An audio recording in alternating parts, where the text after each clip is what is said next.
Disinterest, dissatisfaction, distraction. हमारे पास कुछ करने को नहीं होता, हम बोर हो जाते हैं। क्या आप बहुत जल्दी बोर होते हैं? सॉल्यूशंस जानने के लिए वीडियो के एंड तक साथ बने रहें। Stay tuned. हेलो ऑल, आज हम उस स्टेट, उस इमोशन के बारे में बात करते हैं जो हमारे लिए समझना तो बहुत आसान है, समझाना उतना ही मुश्किल। हम सब फील कर सकते हैं कि हम बोर हो रहे हैं, लेकिन अगर हमें कोई कह दे इसको समझाओ, एक्सप्लेन करो, हम नहीं कर पाएंगे। हम सब अगर एक चैलेंज लें कि किसी भी चीज़ को हम कितनी देर तक लगातार देख सकते हैं, चाहें तो इस चैलेंज को आप अपने डिवाइस की स्क्रीन के साथ भी ले सकते हैं। इसको पॉज करें और देखें। गारंटी है कि हम में से ज़्यादातर लोग कुछ सेकंड्स में ही बोर हो जाएंगे। हमारी धारणा ये है कि जब हमारे पास कुछ करने को नहीं होता, हम बोर हो जाते हैं। लेकिन गौर से देखें, कितनी सिचुएशंस ऐसी होती हैं लाइफ में जब हमारे पास कुछ करने को नहीं रहता। तो इसका मतलब हमारे सामने जो भी ऑप्शंस अवेलेबल हैं, हमें उतने अपील नहीं कर रहे, उतने आकर्षित नहीं कर रहे, अच्छे नहीं लग रहे, इसलिए हम बोर हो जाते हैं। बोर्डम ऐसी मेंटल स्टेट है जहाँ पे हम जो कुछ भी कर रहे हैं, हम पूरा खुद को इंगेज नहीं कर पाते। और बोर्डम के 3 साइंस हैं। पहला, डिसइंटरेस्ट। हम जो कुछ भी कर रहे हैं उसमें हमें इंटरेस्ट नहीं आ रहा, हमारा ध्यान नहीं है वहाँ, हमें अच्छा नहीं लग रहा। दूसरा, डिससैटिस्फैक्शन। जब हमें इंटरेस्ट नहीं आ रहा, उसके बाद भी अगर हमने किया तो डिससैटिस्फैक्शन होगा, हमें संतुष्टि नहीं मिलेगी, मीनिंगफुल नहीं लगेगा वो काम। तीसरा, जब डिसइंटरेस्ट और डिससैटिस्फैक्शन मिल जाते हैं तो डिस्ट्रैक्शन बन जाता है, यानी हम जो कुछ भी कर रहे हैं उसको छोड़कर हम आसपास की सब चीज़ों पे अपना ध्यान दे रहे होते हैं। बोर्डम के बारे में हम और जानें उसके पहले एक बहुत मज़ेदार स्टडी के बारे में जानते हैं। 2014 में यूनिवर्सिटी ऑफ फ्लोरिडा में कुछ कॉलेज स्टूडेंट्स के साथ ये स्टडी की गई थी। 42 स्टूडेंट्स को लिया गया और उन्हें एक ऐसे कमरे में रख दिया गया जहां उन्हें डिस्ट्रैक्ट करने के लिए कुछ भी नहीं है, यहां तक कि दीवार पे एक पोस्टर भी नहीं है। उनके मोबाइल्स भी उनसे ले लिए गए। उनसे ये कह दिया गया उन्हें चेयर पे भी सिर्फ बैठे रहना है, वो सो भी नहीं सकते, और उनके सामने एक बटन है जिसको प्रेस करने पे उन्हें हल्का सा इलेक्ट्रिक शॉक लगेगा। और मज़े की बात, 6 से लेकर के 15 मिनट के अंदर अंदर ज़्यादातर लोगों ने खुद को शॉक दे दिया था। इससे भी ज़्यादा मज़ेदार बात, इन्हीं सब स्टूडेंट्स ने पहले कहा था कि वो इलेक्ट्रिक शॉक से बचने के लिए पैसे भी दे सकते हैं। यहाँ बचने के लिए पैसे देना तो दूर, उन्होंने खुद को ही शॉक देना प्रेफर कर लिया। क्यों? क्योंकि उन्हें लगा वो बोर हो रहे हैं। बोर्डम 2 तरीकों की हो सकती है। पहला है स्टेट, दूसरा है ट्रेट। स्टेट यानी स्थिति और ट्रेट यानी आदत या स्वभाव। पहली सिचुएशन में ज़्यादातर सिचुएशंस जिम्मेदार होती हैं हमारे बोर होने के लिए। अगर आप किसी ऐसी जगह पे हैं जहां आपका कोई कंट्रोल नहीं है, आपके पास कोई चॉइस नहीं है, आप बोर हो जाएंगे। इस तरह की बोर्डम का बहुत कॉमन उदाहरण है किसी भी लाइन में अगर आप वेट कर रहे हो, चाहे एयरपोर्ट की हो चाहे स्टेशन की, आप बहुत जल्दी बोर हो जाएंगे। और दूसरा बोर्डम जो ट्रेट है यानी स्वभाव है, ये हमारे अंदर से आता है, हमारी मनस्थिति के ऊपर डिपेंड करता है। हम जो कुछ भी कर रहे हैं वो हमें इंटरेस्टिंग लग रहा है या नहीं, कोई एंग्जाइटी है हमारे अंदर या कोई डिप्रेशन, किसी और चीज़ की तरफ हमारा रुझान ज़्यादा है, तो हमें वो बोर्डम होता है। बोर्डम के क्या क्या कारण हो सकते हैं? पहला कारण सिचुएशनल बोर्डम, जहां हमारे पास कोई चॉइस नहीं है, कोई ऑप्शन नहीं है। दूसरा कारण है लैक ऑफ मेंटल स्टिमुलेशन, यानी उस काम करने में जितनी एनर्जी हमारी लग रही है, हमें उसका रिजल्ट नज़र नहीं आ रहा, जो कि सच भी हो सकता है और नहीं भी हो सकता है।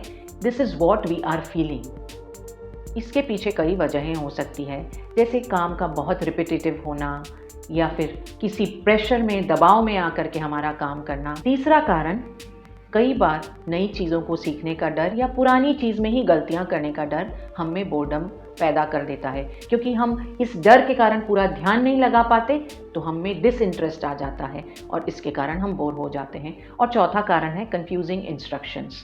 कई बार हमें इंस्ट्रक्शंस क्लियर नहीं मिले होते, क्या करना है, कैसे करना है, और इस चक्कर में हम पूरा ध्यान नहीं लगा पाते, बोर हो जाते हैं। ये केस ज़्यादातर बच्चों के साथ होता है। बोर्डम के चाहे जो भी कारण हो, इसका अटैक 3 तरफा होता है। पहली तरफ से आपके इंटरेस्ट का जाना, दूसरी तरफ से आपके ध्यान का जाना। जब इंटरेस्ट चला गया, आपका ध्यान भी चला जाएगा और जब इंटरेस्ट और ध्यान चले जाते हैं, आप डिस्ट्रैक्शन की तरफ देखने लग जाते हैं। और डिस्ट्रैक्टेड जब आप हो जाते हैं, आपकी प्रोडक्टिविटी अपने आप प्रभावित हो जाती है। बोर्डम को कैसे सॉल्व करें? इसे हम 2 तरीकों से सॉल्व कर सकते हैं। सबसे पहला, हम क्रिएटिव हो जाएं। ज़्यादातर क्रिएटिविटी के अभाव में हम बोर हो रहे होते हैं, तो हम जो कुछ भी कर रहे हैं उसको थोड़ा सा अलग तरीके से करें, थोड़ा यूनिक एंगल दे दें उसको करने में, तो हम अपने आप बोर नहीं होंगे। जैसे मैथ्स का प्रॉब्लम अगर हमको सॉल्व करना है, तो हम सॉल्यूशन से स्टार्ट करके प्रॉब्लम पर जा सकते हैं। उस काम को टुकड़ों में बांट सकते हैं या 3-4 काम एक साथ कर सकते हैं। और एक तरीका जो काफ़ी इंटरेस्टिंग साबित होता है, टाइम लिमिट सेट कर देना। उस काम को हम जितने कम टाइम में कर सकते हैं उतने टाइम में करने की चेष्टा करें। जब हम क्रिएटिव तरीकों से काम करते हैं, तो हमारा ध्यान ऑटोमेटिकली उस काम पे ज़्यादा जाता है और हम दूसरी चीज़ों पे ध्यान नहीं देते, यानी बोर्डम से बच जाएंगे। और दूसरा तरीका है लोगों से ज़्यादा इंटरैक्ट करना। जब हम लोगों से इंटरैक्ट करते हैं, हमें बहुत सारे व्यू पॉइंट्स मिलते हैं, बहुत सारे दूसरे एक्सपीरियंसेस होते हैं जो हमारे दिमाग को स्टिमुलेट करते हैं। फिर हम जो भी एक्टिविटी कर रहे थे उस पर अगर हम आते हैं, तो हम ज़्यादा ध्यान देकर कर सकते हैं। हम सब अगर अपने पूर्वजों को देखें, ज़्यादा दूर जाने की ज़रूरत नहीं है। अगर हम 150-200 साल भी पीछे जाते हैं, तो ज़िंदगी का मेन मोटिव था सर्वाइवल। कैसे हमें सर्वाइव करना है, कैसे ज़िंदा रहना है। वो सारे काम जो आज हम चुटकियों में कर लेते हैं, आसानी से कर लेते हैं, उसके लिए उन्हें शारीरिक मेहनत और मेंटल एनर्जी दोनों लगानी पड़ती थी। तो उनके पास टाइम नहीं होता था कि वो ज़्यादा बोर हों। आज हम सबकी ज़िंदगी बहुत आसान हो गई है।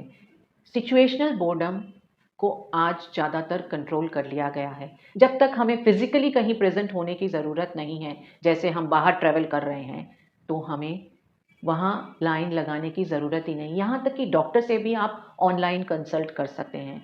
सिचुएशनल बोर्डम बहुत कंट्रोल हो गई है। अभी की बोर्डम जो हम ज़्यादातर फ़ील करते हैं, ये ट्रेट वाली बोर्डम है, यानी स्वभाव की बोर्डम है। तो स्वभाव की बोर्डम को अवॉइड करने के लिए हम क्या करते हैं? हम या तो स्क्रॉल करते हैं या स्वाइप करते हैं। लेकिन स्वाइप या स्क्रॉल करने से हम बोर्डम को सिर्फ अवॉइड कर रहे हैं, उसको मिटा या हटा नहीं रहे हैं। और बोर्डम बिल्कुल अवॉइड करके क्या हम बहुत फ़ायदे में रहेंगे? अगर हमें सिर्फ जो कुछ करना है वो करें और बाकी का सारा टाइम हम इस चीज़ में व्यतीत कर दें कि हम बोर्डम को कैसे अवॉइड कर सकते हैं, तो बोर्डम के समय में हमारा दिमाग भ्रमण कर रहा होता है, बहुत कुछ सोच रहा होता है, और यही समय है वो क्रिएटिव होता है, वो बिल्कुल बंद हो जाएगा। इसके लिए मैं आपके साथ एक और स्टडी के बारे में शेयर करना चाहूँगी। अमेरिका में कुछ लोगों को टेलीफोन डायरेक्टरी पढ़ने के लिए कहा गया, शायद सबसे बोरिंग काम, लेकिन उन्हें उसके साथ कुछ प्लास्टिक कप्स दिए गए। उनसे कहा गया इसको क्रिएटिवली इस्तेमाल करना है। और सबसे ज़्यादा क्रिएटिव आइडिया आप जानते हैं किनको आए? जो सबसे ज़्यादा बोर थे। तो हमारा दिमाग जो वॉन्डर करता है, जो हम सोचते हैं खाली समय में, कई बार बहुत क्रिएटिव सोच लेते हैं। इसको अगर हम कंप्लीटली अवॉइड कर देंगे, तो क्या होगा? हम जब खाली समय में होते हैं, हम क्या करते हैं? हम सोचते हैं। उस सोच में हमारा फ्यूचर भी कहीं न कहीं आता है। जब फ्यूचर के बारे में हम सोचने लगते हैं, तो हम प्लान बनाते हैं। जब हम प्लान बनाते हैं, उनके ऊपर हम एक्शन लेते हैं। अगर हमने बोर होना बिल्कुल छोड़ दिया, तो हम अपनी लाइफ को वैसा नहीं सँवार पाएँगे जैसा हम चाहते हैं। तो बोर होना भी हमारे लिए ज़रूरी है। Don't get bored of being board. थोड़ा-सा टाइम सेट करें जब आप बोर हों, आपके पास कुछ करने को नहीं है, and you let your mind wander. दिमाग को थोड़ा घोड़े दौड़ाने दें। कुछ ऐसी सिचुएशंस जिनमें आपको लगता है कि आप बहुत बोर होते हैं, हमारे साथ कमेंट्स में ज़रूर से शेयर करें। Share my video, like my video, subscribe to my channel, and stay tuned for my next video. Till then, it's Varsha saying bye bye.